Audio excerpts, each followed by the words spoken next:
Hi, and welcome to today's episode of Russell's Football History. And I just wanted to talk about something that, with the Champions League and the Europa League coming towards its conclusion and the publication of the Deloitte's Money League, I just wanted to kind of talk about how football has shifted from being all about trophies to more about money.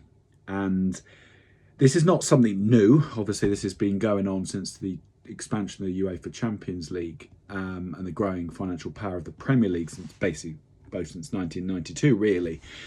But it's something that, with every passing evolution of the Champions League and with expanded tournaments of the World Cup, the FIFA Club World Cup in the summer, it becomes more and more about revenue and money. And I kind of struggle with it, and it's strange because the action on the pitch, is still top quality. So I'm not arguing that football was better in the old days or anything like that in terms of on the pitch. What I'm kind of getting at here is the shift and the way football is it's thinking. So,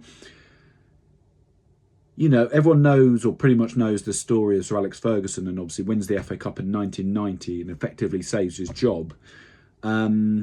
And probably what's not appreciated these days, except for Man United fans, is the fact that he still didn't win the league until 1992-93, so 3 years after. But what he did do is he won the FA Cup, the Cup Winners' Cup, then the League Cup, and then the league. Now, one of the reasons why this is important is because at this stage, the English European ban had been lifted, and yet there wasn't the pressure of the Champions League positions, so of second, third, or fourth. When you look at it these days and say it's not something brand new, because Van Gaal was sacked for not qualifying for the Champions League, and even though he won the FA Cup, and Ten Hag pretty much went the same way, winning the FA Cup and then sacked a few months later. And then we look at this season. One of the major reasons why Ruben Amorim and Enzo Maresca was sacked was because of Champions League qualification. So Amorim didn't achieve it through the Europa League the previous season, and United had a terrible season in the league. And although there were a number of other mitigating circumstances, again, the crux of the sacking was the board didn't think that Amorim could get United back in the Champions League. So we're not talking about winning trophies here. We're talking about Champions League qualification. And it's the same with Enzo Maresca. Yeah, admittedly, he'd won 2 Mickey Mouse competitions in the Conference League and the FIFA Club World Cup. But again, there was things behind the scenes. But essentially, did the board feel that he could give them Champions League qualification? No. And even if you go back to October, when Arne Slot was under pressure, that was about Champions League qualification at the end of the day. Since I've been into football, there's been multiple times where Liverpool managers have come in and not added to that league title, the 18th, and then seen United gain ground and pass them. And then obviously Klopp comes in, and wins a title. We should have won more, but that's a whole different story. But Slot wins a title. This is what Liverpool fans for over almost 30 years have waited for. Obviously, Klopp had given it to them. Suddenly, Slot's doing it as well in his first season. Yet in October, he's under incredible pressure. Why? Because it wasn't that the fact that they were second or third and didn't look like they were going to win the title again. It was the fact that they were miles away from Champions League qualification. And that essentially is the crux of the matter today.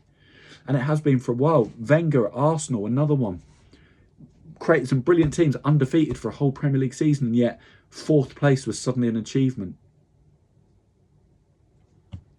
So this idea of Champions League qualification being bigger than a trophy has been with us definitely since the 2003-04 season. When Leeds went into their crazy spending in the early 2000s, that wasn't to win a trophy, that was to get in the Champions League.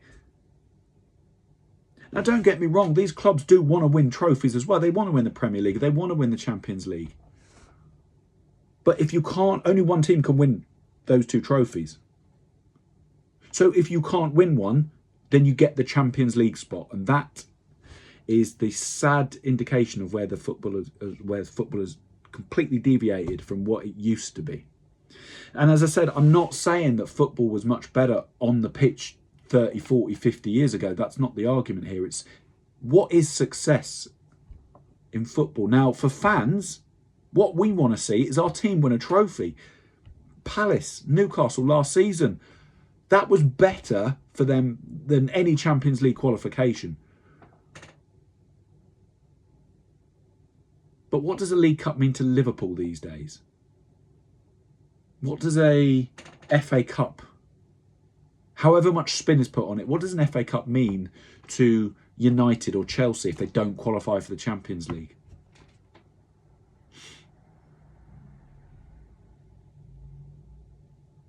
You know, it's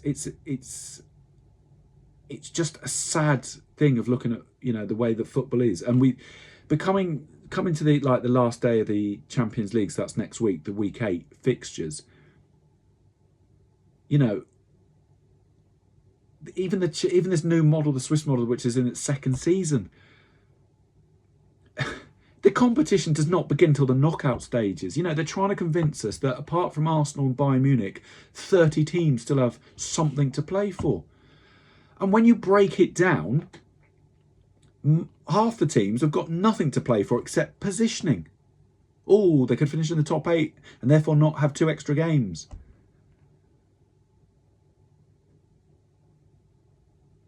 You know, there's only half the teams playing in the Champions League next week have actually got something to play for, i.e. are you going to qualify for the next round or not? But suddenly, in this new format, to make it interesting, positioning is so important. But did PSG care about positioning last season? No.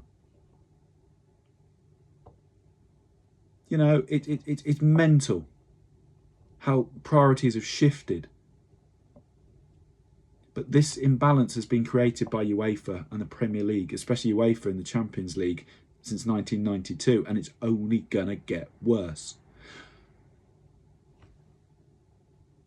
When the European Champions Club Cup started and, you know, ran for its format up until 1991, it was a simple knockout, home and away. If you're good enough, you went through to the next round.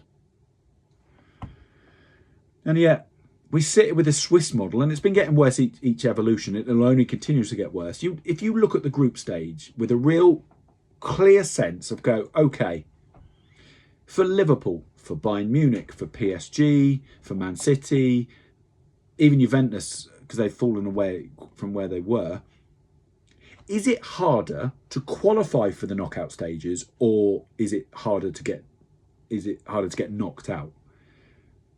It's actually harder to get knocked out of the competition at the group stage. It is so geared to getting the biggest clubs through, giving them every chance. You know, as I say, it used to be home and away leg. Then once you got into the group stage, it was 6 games, but only the top team would go through. Then it was the top 2.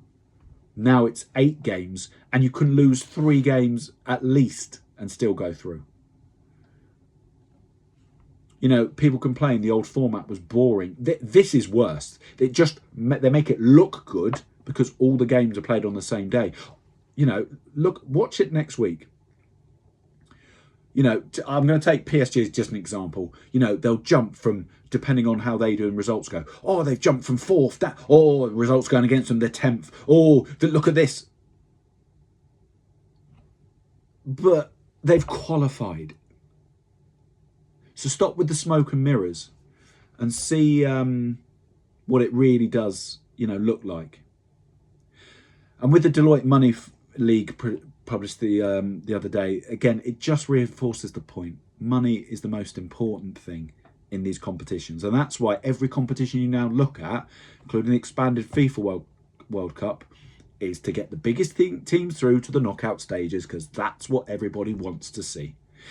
You know, it's great that Bodo Glimt won a game against City this week, but nobody wants to, the powers that be want to see Bodo Glimt in the quarterfinals and semi-finals. I mean, Real Madrid, Bodo Glimt might be a good one-off, but we don't want to see that every season. We want to see Real Madrid versus Liverpool and PSG versus Bayern in the knockout stages. That's where the stars are. And that imbalance has been created through the continual expansion of the UEFA Champions League. And I will leave you with this, and I've said this, and I will say this time and time again. We all rallied against the European Super League proposal in 2021 because they were greedy. The amount of money and this permanent status. Take a look at the Champions League. You know, every change has been geared to making the path through to the knockouts for the bigger clubs as easy as it can be. And if you're champions of a smaller league, get out. This evolution will continue because UEFA has got a cash cow. They will not let go of it, and they will make as many changes as they think is necessary to keep the big clubs. And we will have a Super League in probably about 15, 20 years. And if you don't think we're going to do, take a look at my book, Sleepwalking to a Super League. It's available on Amazon, which details all the changes. And look how easy it is to become. And that is why we sit here today, and it has been for quite a while, Champions League qualification is more important than a trophy. And that is what gets managers sacked these days from the biggest clubs. It's not what they're not winning, it's Champions League qualification. This is nothing new, but this is the state of football today. But as I say, don't worry, the spin will go on, trying to convince us that this Champions League group stage is fantastic, there's more bigger games. But wake up and really look at it. As I say, it is harder to not qualify for the knockout stage. Forget the top 8, you've just got to finish in the top 24 to qualify. It is harder for the biggest teams not to qualify. And that is not a Champions Cup, that's a Super League. It may not be the permanent members yet, but every change brings us closer to everything that we didn't want in 2021. So enjoy match day 8 with the teams flying up and down. But just remember, trophies mean nothing these days. Champions League qualification is where it's at, and that's the money. And while money has always been important in football, it is taking over. And that's why you see Slot under pressure earlier in the season. You see United manager being sacked. You see Maresca being sacked. And you'll see many others. You know, Arteta's considered one of the greatest managers at the moment. What's he won? Nothing. He's won an FA Cup quite a few years ago. But Champions League qualification. And the reason it's important, because the more you're in the Champions League, the more you can buy the bigger players, the more you can afford the wages. And that's why Champions League qualification is more important than a trophy.